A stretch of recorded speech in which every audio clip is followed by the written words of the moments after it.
Hello दोस्तों। जैसा कि कल ख़त्म हुआ था हमारा सेशन ख़त्म हुआ था आपके इस पे introduction of departments in film making के ऊपर। तो इंट्रोडक्शन हो चुका है और आई होप आप लोगों ने उसको थोरोली देख लिया होगा। एंड अभी जो मैंने जिस पॉइंट पे ख़त्म किया था तो उसी पॉइंट से स्टार्ट कर रहा हूँ ये वाला आज का पार्ट। तो आज हम लोग जो शुरू करेंगे, जो सबसे इम्पॉर्टेंट डिपार्टमेंट है वो है डायरेक्शन डिपार्टमेंट। तो डायरेक्शन डिपार्टमेंट को इम्पॉर्टेंट क्यों कहा जाता है? डायरेक्शन डिपार्टमेंट जो है कि कैप्टन ऑफ द शिप क्यों कहा जाता है डायरेक्टर को, और आइडिया का इम्पोर्टेंस क्या है, आइडिया कौन लेके आता है, और ये सारी चीज़ों के ऊपर वन बाय वन बात करेंगे। तो चलिए शुरू करते हैं हम लोग। और सबसे पहले जो मैंने ये जो लाइन यूज़ करता हूँ, मैं अभी तक वीडियोस में 2 बार कर चुका हूँ कि idea is the seed of a film. तो idea is the seed of a film से जब मैं ये लाइन यूज़ करता हूँ तो इस लाइन के अंदर एक बहुत बड़ा फिलॉसफी छुपा हुआ है। फिलॉसफी ये छुपा हुआ है कि idea is the seed of a film. जैसे कि एक पेड़ का एग्जांपल लेते हैं, एक वृक्ष है। तो वो वृक्ष जो है कि पहले सीड था, एक बीज था जस्ट, और उसको किसी ने धरती पर बोया, उसमें पानी डाला, खाद डाला, उसमें जो है कि अलग अलग तरीके की जो न्यूट्रिएंट्स मिले, उसको हवा मिली, धूप मिला, तो वो धीरे धीरे बढ़ते बढ़ते एक पेड़ का रूप ले गया वो। तो उसी तरीके से जो हमारा फाइनल फिल्म होता है वो कहीं ना कहीं आइडिया से ही डेवलप करता है। जैसे एक आइडिया एक बहुत ही बेसिक चीज़ है। आइडिया कुछ भी हो सकता है, आइडिया किसी के दिमाग में भी आ सकता है, irrespective of department, but mostly जो आइडियाज़ होते हैं वो राइटर्स के दिमाग से ही आते हैं, क्योंकि ये उनका जॉब है। वो उस डायरेक्शन में सोचते हैं, उस तरीके से उनका लाइफस्टाइल होता है कि वो 24/7 उस अपने थॉट्स में रहते हैं, और उस थॉट से वो पिक करते हैं आइडियाज़ को कि हम किस आइडिया को डेवलप कर सकते हैं। तो बाकी ये ज़रूरी नहीं है, मेरा मानना है कि ये ज़रूरी बिल्कुल नहीं है कि किसी राइटर से ही आइडिया आ सकता है। हो सकता है कोई डीओपी है उसका भी आइडिया हो सकता है, किसी साउंड का भी आइडिया हो सकता है, आइडिया किसी का भी हो सकता है फिल्म बनाने के लिए। ओके, बट आपके पास सिर्फ एक आइडिया होने का मतलब ये नहीं है कि आप फिल्म मेकर बन गए या आप फिल्म बना लेंगे। क्योंकि आइडिया होने से आपको एक मतलब एक एक एक इंडिकेशन मिल जाता है कि आपको किस डायरेक्शन में जाना है। लेकिन एक आइडिया को फिल्म बनाने में जो है कि बहुत सारी चीज़ें होती हैं जिन पे हम जो डिपार्टमेंट्स का जो मेरा अभी ये चालू हो गया है, तो इसमें हम धीरे धीरे बात करेंगे। तो जैसे कि एक मान लीजिए कि फॉर एग्जांपल एक राइटर का एक आइडिया है, जो कि वो राइटर कुछ उसका दिमाग में आया कि भाई ये चीज़ हमको करना है। तो राइटर का जो मतलब डिवीज़न की हम बात कर रहे हैं कि जॉब डिवीज़न किस तरीके से करता है और डिपार्टमेंट का डिवीज़न किस तरीके से है। तो उस तरीके से अगर बात की जाए तो जैसे कि राइटर का जो जॉब प्रोफाइल होता है यहाँ पर, तो वो क्या करेगा कि उस आइडिया को एक स्टोरी का फॉर्म देगा वो।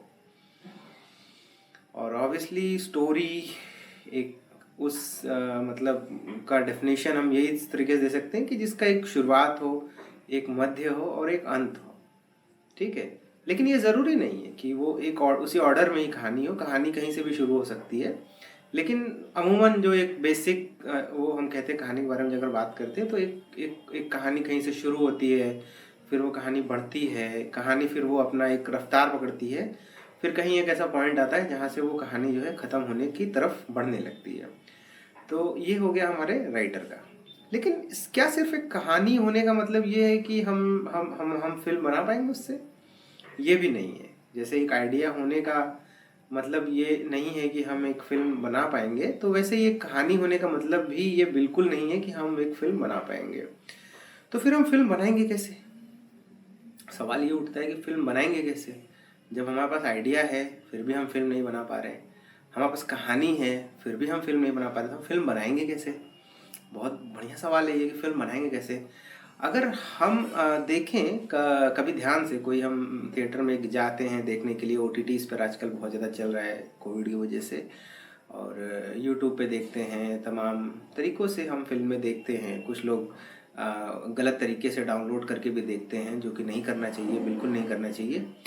तो इस तरीके से जो हमने फिल्में तो बहुत सारी देखी हैं, लेकिन हमने क्या कभी ध्यान से देखा कि फिल्में हम जब देखते हैं तो वो शुरू कैसे होती हैं, या मतलब उसमें जो है कि ट्रांजिशन कैसे आता है, कहानी के अंदर बदलाव कैसे आता है, मोड़ कैसे बनते हैं, है ना, और कैसे वो ख़त्म हो जाती है।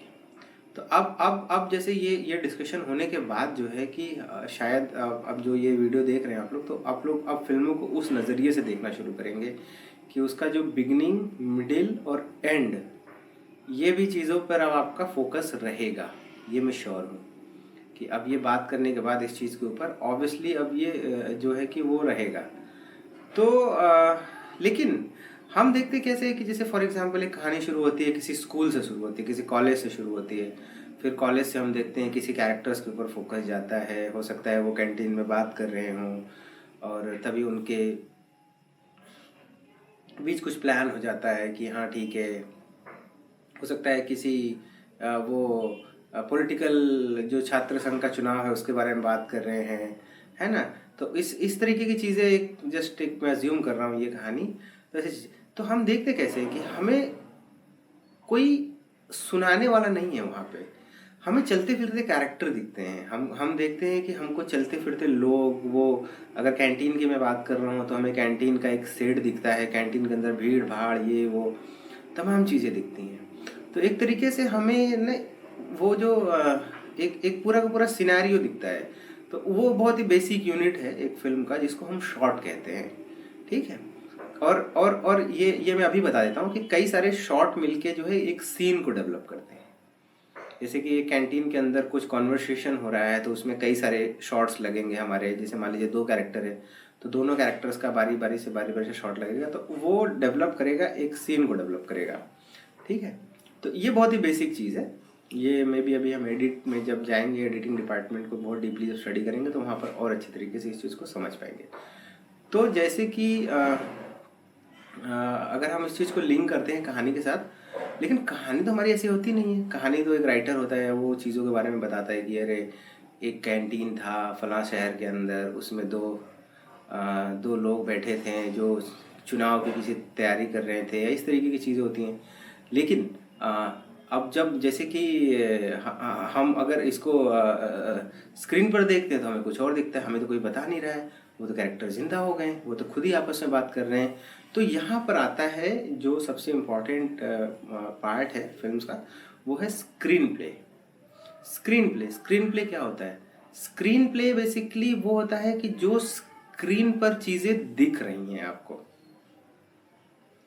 स्क्रीन के ऊपर जो चीज़ें आपको दिख रही हैं, that is called screen play.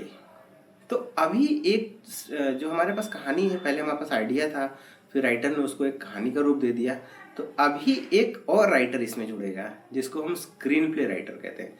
Screen play writer कोई भी हो सकता है, वो वही राइटर हो सकता है जिसने कहानी लिखी है, हो सकता है कि कोई दूसरा आदमी भी हो सकता है स्क्रीन प्ले राइटर। तो इन चीज़ों का कोई नियम कानून नहीं बनाया गया है अभी तक, तो ठीक है, तो कोई भी हो सकता है स्क्रीन प्ले राइटर। हमारे केस में मान लीजिए कि जो हमारा राइटर है वही हमारा स्क्रीन प्ले राइटर है। तो अब जो हमारा राइटर है, पहले उसने एक कहानी बनाई थी या उसके दिमाग में थी वो कहानी, तो अब वो उसको फिल्म के लिए लिखेगा। तो जब वो फिल्म के लिए लिखेगा तो ऑब्वियस सी बात है कि वो उसको शॉर्ट्स के फॉर्म में लिखेगा, शॉर्ट्स के फॉर्म में लिखेगा। और वो कई सारे शॉर्ट्स में क्या डायलॉग्स चल रहे हैं तो वो डायलॉग्स भी लिखेगा ऑब्वियसली। और फिर वो उनके ट्रांजिशन भी लिखेगा कि भाई एक सीन ख़त्म हो गया, मान लो कैंटीन का सीन ख़त्म हो गया, तो उसके बाद कहाँ का सीन होगा। तो इस तरीके से जो है कि वो धीरे धीरे धीरे धीरे धीरे धीरे पूरा का पूरा जो है एक स्क्रीन प्ले बना लेगा अपनी कहानी का। और फिर उसको वो मे बी चेंजेस भी कर सकता है और उसमें एडिट कर सकता है। हो सकता है वो किसी से उसको पढ़ने के लिए भेज दे, या बहुत सारी चीज़ें इसमें होती हैं, ठीक है। अब जब स्क्रीन प्ले उनका रेडी हो गया है, अब जब उनका स्क्रीन प्ले रेडी हो गया है तो फिर वो उसको डिवाइड फिर से करते हैं, फिर वो एक और स्क्रीन प्ले लिखते हैं। अब वो एक और स्क्रीन प्ले कैसा लिखते हैं, और अब वो इस बार जब वो स्क्रीन पे लिखते हैं तो वो लिखते हैं शूटिंग स्क्रिप्ट। शूटिंग स्क्रिप्ट का मतलब ये होता है कि चीज़ें बहुत सारा हमारे कंट्रोल में नहीं होती हैं। जैसे मान लीजिए कि हमारे फिल्म में एक कैंटीन का सीन है जो शुरू किया, उसके बाद जो है किसी ऑफिस का सीन हो सकता है, उसके बाद किसी गार्डन का सीन है। हो सकता है कि कैंटीन और ऑफिस दूर दूर हो लेकिन कैंटीन और गार्डन पास हो। लेकिन हमारे केस में कैसे है कि पहले सीन हमारा कैंटीन का है, उसके बाद जो दूसरा सीन है हमारा वो ऑफिस का है और तीसरा सीन गार्डन का है फॉर एग्जाम्पल। तो हम क्या करेंगे कि हम शूटिंग स्क्रिप्ट जब बनाएंगे तो वो हम अपनी सुविधा के अनुसार बनाएंगे कि हम पहले कैंटीन पकड़ेंगे, फिर उसके बाद हमने नोट करके ऑलरेडी रखा हुआ है तो हम एडिट करके जो गार्डन वाला सीन है उसको पहले सेकंड नंबर पे रख लेंगे, ताकि हम जब कॉलेज के अंदर जाएं तो हम कैंटीन और गार्डन दोनों को फिनिश करके निकले वहाँ से। तो ये बहुत ही मतलब माइन्यूट एग्जाम्पल हो गया शूटिंग स्क्रिप्ट का। ठीक है, तो ये सारी चीज़ें हो गई और ये सारी चीज़ें करने में जो राइटर का रोल है वो बहुत ही खुल के सामने आ चुका है अब कि राइटर काम क्या करता है। स्पेशली फिल्म का writer, specially screen play writer जो होता है, जो who rights for the screen. ठीक है, अब यहाँ पर बात आता है कि डायरेक्टर का फिर क्या काम है, डायरेक्टर क्या काम करता है। तो डायरेक्टर का भी एक रोल है। डायरेक्टर बेसिकली क्या करता है, director is the incharge on set. वो प्री प्रोडक्शन में भी रहेगा, साथ में उसके जो भी इनपुट्स होंगे वो अपने हिसाब से उनका म्यूचुअल डिस्कशंस हैं स्क्रीन पे राइटर और डायरेक्टर का। लेकिन डायरेक्टर जो है कि वो अब नाउ ही is the incharge on set, तो ऑन सेट जो भी एक्टिविटीज़ हैं लाइक चीज़ों को वो सुपरवाइज करता है एक तरीके से एज पर द स्क्रिप्ट। ये सब कुछ उसका ही रिस्पॉन्सिबिलिटी है, सब सारी चीज़ों को मैनेज करता है, सारी चीज़ों को वो कमांड करता है, फिर वो जो शूट्स को पूरा कोऑर्डिनेट करता है वो, और एज पर स्क्रीन प्ले वो सीन्स को मतलब रिकॉर्ड करता है और उनको फाइनलाइज भी वही करता है। ये उसका ही कॉल होता है कि कौन सा शॉट ओके है, कौन सा टेक ओके है, कौन सा सीन सही बन रहा है हमारा, कौन सा फिर से करना है, ये सब कुछ उनका ही कॉल होता है। He is basically the captain of the ship. तो एक तरीके का इसमें ये है कि जो उसने कह दिया वही सही है ऑन सेट। मेरा जो एक मतलब इस चीज़ को लेके वो है कि director is the captain of ship, क्योंकि ये डायरेक्टर्स का मीडियम है। तो भी डायरेक्टर्स जो है कि नॉट ओनली शूटिंग फेज में डायरेक्टर होता है, डायरेक्टर शूटिंग के बाद के जो फेजेस हैं, जैसे कि मैंने आपको पहले ही बताया था कि उसके बाद एक बेसिक चीज़ है कि कटिंग पे जाती है फिल्म। कटिंग का मतलब होता है कि उसको एडिट किया जाता है, तो कटिंग पे जाएगा और उसके बाद उसको हम म्यूज़िक पर भेजते हैं, उसके बाद हम उसको साउंड पर भेजते हैं, उसके बाद हम उसको VFX पे भेजते हैं, कलर ग्रेडिंग पे भेजते हैं, बहुत सारी चीज़ों में उसको हम एडिट के बाद भी वो काम चलता रहता है। तो थ्रू आउट द प्रोसेस, मतलब जब तक एक फाइनल लॉक नहीं हो जाता है आपका फिल्म, तब तक डायरेक्टर का रोल होता है। डायरेक्टर हर चीज़ में है, डायरेक्टर हर डिपार्टमेंट में है। तो ऑब्वियसली डायरेक्टर जो है वो बहुत ही नॉलेजेबल बंदा है, बहुत ही जानकार है वो, और उसको बहुत ज़्यादा चीज़ों के बारे में पता है, परफॉर्मेंस से लेके टेक्निकल चीज़ों से लेके वो पूरा एक complete man, is the complete man. ठीक है, तो ये आज जो है कि ये जो डिस्कशन है वो ऑब्वियसली डायरेक्शन डिपार्टमेंट के ऊपर हमारी बात हो चुकी है, जिसमें हमारा राइटिंग और डायरेक्शन का टीम है। एंड अब जो नेक्स्ट हम डिस्कशन करेंगे वो हम करेंगे जो कैमरा डिपार्टमेंट है दूसरा, और कैमरा डिपार्टमेंट का क्या रिस्पॉन्सिबिलिटी है और कोऑर्डिनेशन। ये हमेशा याद रखना है कि कोऑर्डिनेशन में चलती हैं सारी चीज़ें। जैसे देश चलता है हमारा, अलग अलग मिनिस्ट्रीज़ हैं, अलग अलग मिनिस्ट्रीज़ के फंक्शंस अलग अलग हैं, लेकिन फिर भी उनका इंटर मिनिस्ट्रियल जो है सारा कम्युनिकेशन चलता रहता है और वो सारा एक दूसरे से लिंक है। तो सिमिलर यहाँ पर भी है, सब कुछ वैसे ही होता है। सारे जो डिपार्टमेंट्स हैं अलग अलग काम करते हैं, सबके फंक्शंस अलग अलग हैं और सबका जो रिस्पॉन्सिबिलिटी अलग अलग है, लेकिन वो सब इंटरलिंक्ड है सारे के सारे एक दूसरे के साथ, और सारा का आपस में कोऑर्डिनेशन होता रहता है। और ये जो कोऑर्डिनेशन है यूजुअली मतलब जहाँ तक मैं कह सकता हूँ कि प्रोडक्शन जो एक हेड होते हैं प्रोडक्शन के डिपार्टमेंट के, तो उनका भी एक थोड़ा इसमें इनपुट होता है कि वो सारे डिपार्टमेंट्स का आपस में कोऑर्डिनेशन कैसे वो बना के रखेंगे। ठीक है, तो ये डायरेक्शन डिपार्टमेंट का आज का ये हो गया है हमारा। और मैं कल जो हमारा नेक्स्ट आएगा तो उसमें हम बात करेंगे कैमरा डिपार्टमेंट के ऊपर। एंड ज़्यादा से ज़्यादा इस पे आपके कन्फ्यूजन हो तो उसको लिख के आप आइए, क्योंकि मैंने ट्राई किया है कि इसको मैं और ज़्यादा जितना भी सिंप्लीफाई कर सकता हूँ, जितना भी सिंप्लीफाई कर सकता हूँ, इससे सिंपल लैंग्वेज में आई डोंट थिंक कोई और बता पाएगा। और फिर भी अगर लग रहा है कि समझ में नहीं आ रहा है तो आई एम ओपन। तो मैं इसके ऊपर एक, मैंने जैसे बताया कि एवरी जो टॉपिक है, एवरी टॉपिक का एक डाउट क्लियरिंग सेशन भी रिकॉर्ड होगा, but that will only be recorded when the आप लोग कमेंट्स करेंगे, देन आई विल रिकॉर्ड। तो जैसे जैसे उस पर कॉमेंट्स आता रहेगा तो देन आई विल रिकॉर्ड। तो ठीक है, आज के लिए इतना ही, बाकी नेक्स्ट वीडियो में। Thank you.